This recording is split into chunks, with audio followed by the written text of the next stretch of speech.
Imagine twisting open a glass jar in your kitchen. That deep, dark smell rises up before the lid even comes off all the way.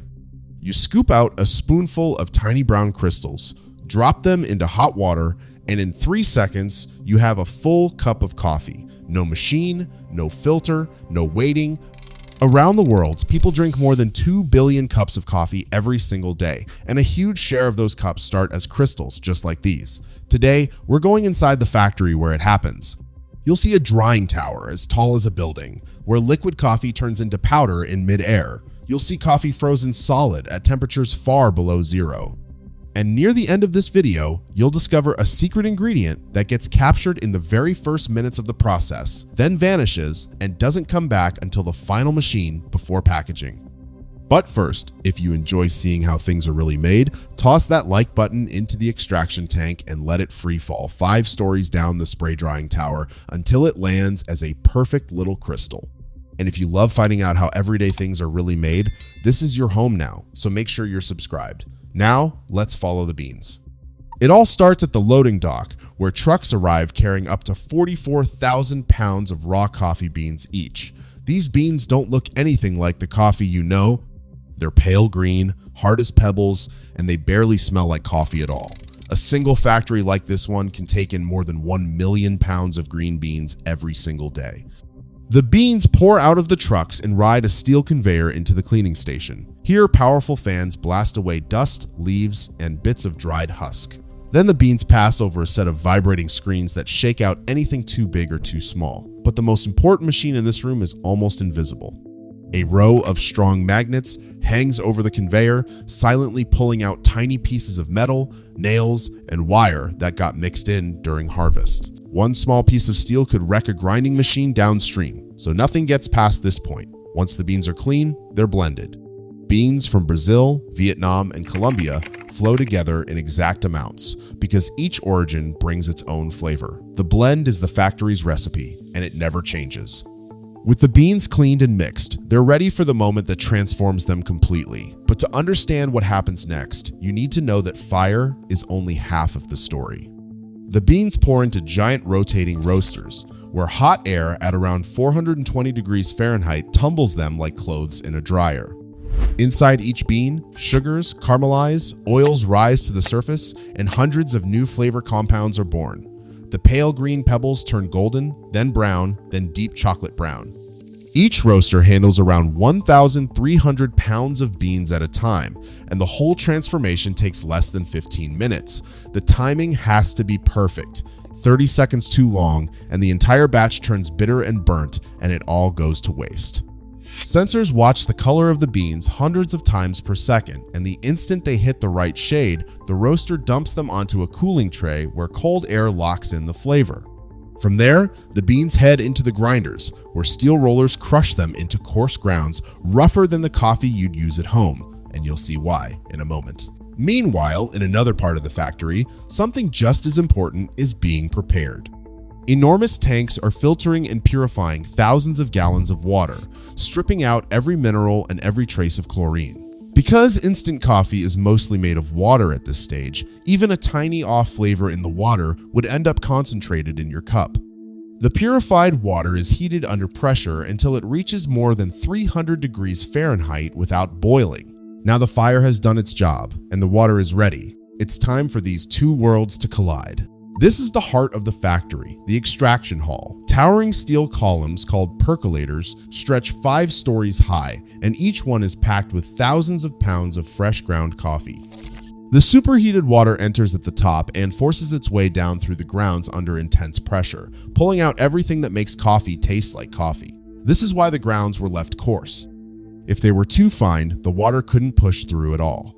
A line of 6 to 8 columns works as a relay team. The water flows through the oldest grounds first, then through fresher and fresher coffee, getting stronger with every column it passes.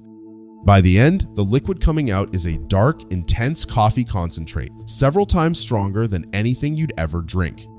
A single extraction line can produce thousands of gallons of this liquid coffee every hour. But while all of that is happening, look closely at the pipes near the top of the columns. Something is being pulled away from the process, quietly. Almost secretly.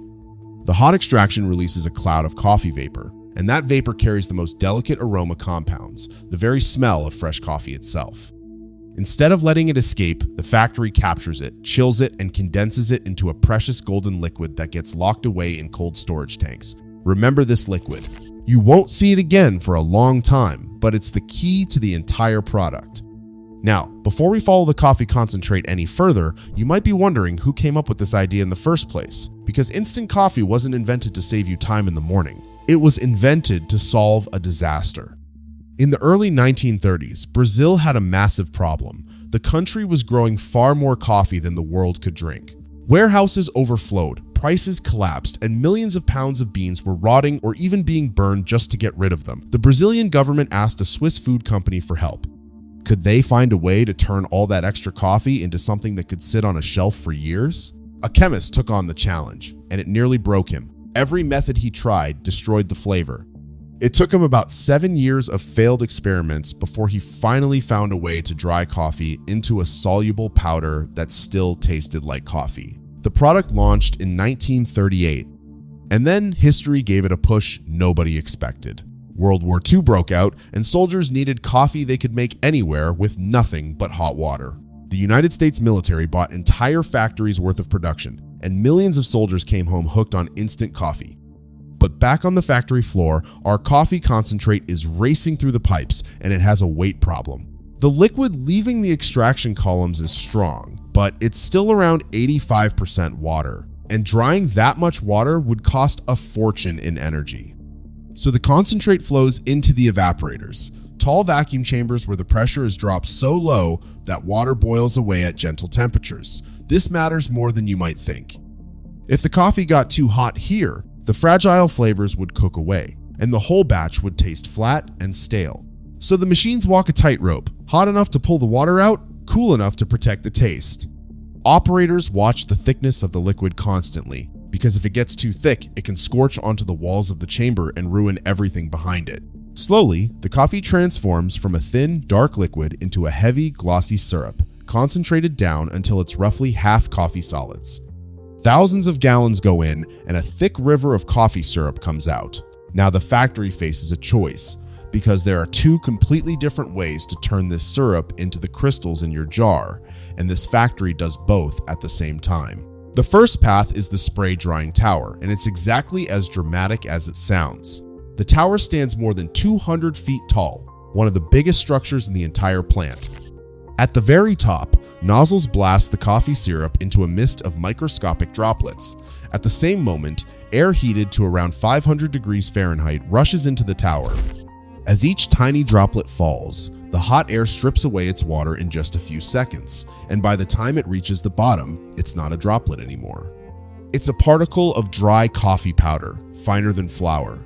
Millions upon millions of particles snow down inside the tower every minute, hour after hour, day after day. Meanwhile, on the other side of the factory, the second path takes the exact opposite approach. Instead of heat, it uses brutal cold. Coffee syrup is poured onto steel belts and frozen into solid slabs at around minus 50 degrees Fahrenheit. The slabs are broken and ground into frozen granules, and the freezing has to happen slowly and evenly, because the speed of the freeze actually controls the color and size of the final crystals. The frozen granules then enter huge vacuum chambers, and here something almost magical happens. In the deep vacuum, the ice doesn't melt. It turns straight from solid ice into vapor, skipping the liquid stage entirely.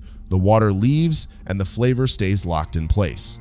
This is freeze-dried coffee, the premium stuff, and a single drying cycle can take many hours. But while both drying lines hum along, the factory has another mountain to deal with. Because all those extraction columns we saw earlier leave something behind, and the amount is staggering. Every day, this plant produces hundreds of tons of spent coffee grounds, the soggy leftovers from the extraction columns. For most of history, factories paid to haul this stuff to landfills. Not anymore. Today, the wet grounds are pressed and dried, and then they're fed into the factory's own boilers as fuel. Spent coffee grounds burn hot, hotter than many types of wood, and in modern plants, they can supply a huge share of the steam that powers the entire operation. Think about that for a second. The coffee you'll never drink helps make the coffee you will. Some factories go even further, turning leftover grounds into fertilizer for farms or building materials. Almost nothing is wasted. But back at the bottom of the spray drying tower, the powder is piling up, and it has a problem of its own. The powder from the tower is so fine that it would clump into a solid brick the moment it touched hot water in your mug. So it goes through one more transformation, called agglomeration. The powder is fluffed into the air and kissed with a fine mist of steam, just enough to make the particles sticky. They bump into each other and cling together, forming the larger, craggy granules you actually recognize as instant coffee. These bigger granules dissolve instantly because hot water can flow into all their nooks and crannies. Then, every batch faces judgment. Samples travel to the quality lab, where trained tasters brew cup after cup and score them against the factory standard. Machines measure the moisture inside the granules down to a fraction of a percent, because even 5% moisture would let the coffee go stale in the jar. Too wet, too dark, too light, or off in flavor, and the entire batch gets rejected and reworked. Only perfect coffee moves forward. And now, at last, everything we've followed comes together. The granules ride a final conveyor toward the filling hall, where rows of empty glass jars march along like soldiers. But just before the coffee reaches those jars, it passes through one last machine. And this is the moment we've been waiting for since the beginning. Remember that golden liquid captured at the extraction columns? The condensed aroma that was locked away in cold storage at the very start of the process? It's here. Inside this final chamber, a fine mist of pure coffee aroma is sprayed back onto the granules, and natural coffee oil pressed from roasted beans is folded in with it. The drying process is rough on delicate smells, so the factory gives back what the heat took away. This is the secret. This is the reason that rich, fresh smell jumps out at you the instant you crack open a new jar. The smell was harvested hours earlier at the very beginning of the journey and saved for this exact moment. Now the finished granules pour into the jars, each one filled to the exact same weight. Lids twist on, foil seals lock in the aroma, and labels wrap around the glass at a blur. A single line like this can fill more than 200 jars every minute. The sealed jars are packed into cases, stacked onto pallets, and loaded into trucks bound for stores in dozens of countries. From green bean to finished jar, the whole journey takes less than a day. So here's a little souvenir to take with you. Next time you open a brand new jar of instant coffee, stop and take a deep breath of that first amazing smell. And remember, that aroma was captured in giant steel columns and sprayed back on just for you. It's the freshest part of the entire jar. So tell me in the comments, when was the last time a guest came over and you actually let them see the instant coffee jar instead of hiding it? If you enjoyed this journey, there's another factory waiting for you right now. So go check out the next video on the channel. Thanks for watching, and we'll see you inside the next factory.